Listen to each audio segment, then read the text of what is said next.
A Quiet Melody. Chapter 10. The Unraveling.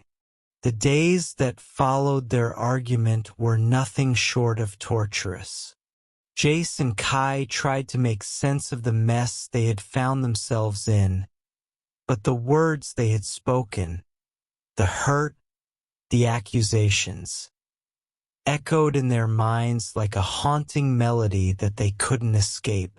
For Kai, it felt like the foundation beneath them was crumbling, and no matter how hard he tried to hold on, it all slipped away. Jace's quiet demeanor, the way he distanced himself, was like a final, silent goodbye. Kai couldn't understand it, couldn't fathom how everything they had built together could just disappear in the blink of an eye. For Jace, the weight of his family's expectations pressed down on him harder than ever.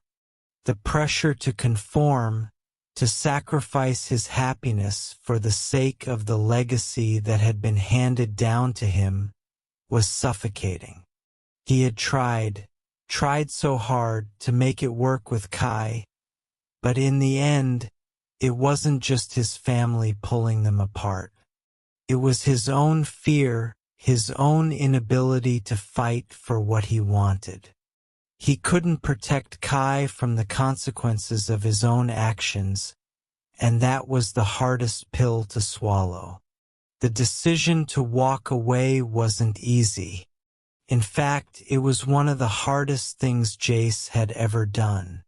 But when the silence between them became unbearable, when Kai's words cut too deep, Jace knew that he had reached his breaking point. The reality was that his family's influence had crushed him in ways he hadn't realized, and there was no room for both his love for Kai and the life he had been born into. One evening, after another long day spent avoiding the inevitable, Jace sat across from Kai in their apartment. The apartment that had once felt like a sanctuary for them. A place where they had laughed, loved, and built memories together. Now it felt like a prison. I think it's time we end this," Jace said, his voice strained with the weight of his decision.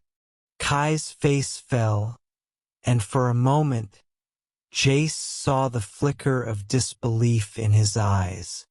But then that disbelief was replaced by the hard, cold reality of acceptance. He had known this was coming, even if he hadn't wanted to admit it. "You're just going to give up?" Kai asked, his voice quieter now, almost numb.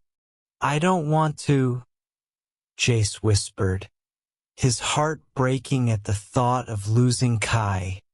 "But I have no choice, Kai. I can't keep hurting you like this. I've already done enough damage. I can't keep running from my responsibilities. I can't have both worlds. Not anymore." Kai's chest tightened, his breath catching in his throat. "So, that's it? You're just gonna walk away from us? After everything we've been through? You're really choosing them over me?" Jace's throat constricted with emotion, but the words wouldn't come. He wanted to say so much, to explain himself, but in that moment, he knew there was nothing left to say. The silence between them stretched, and Kai stood up, his hands shaking as he walked away. "Goodbye, Jace," Kai said softly, his voice trembling. Jace watched him go, the weight of the finality settling in like a crushing wave.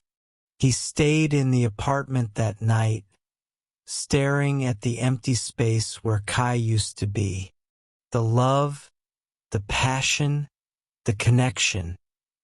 They were all gone now, lost in the sea of regrets and unspoken words. Jace hadn't known how much he needed Kai until it was too late.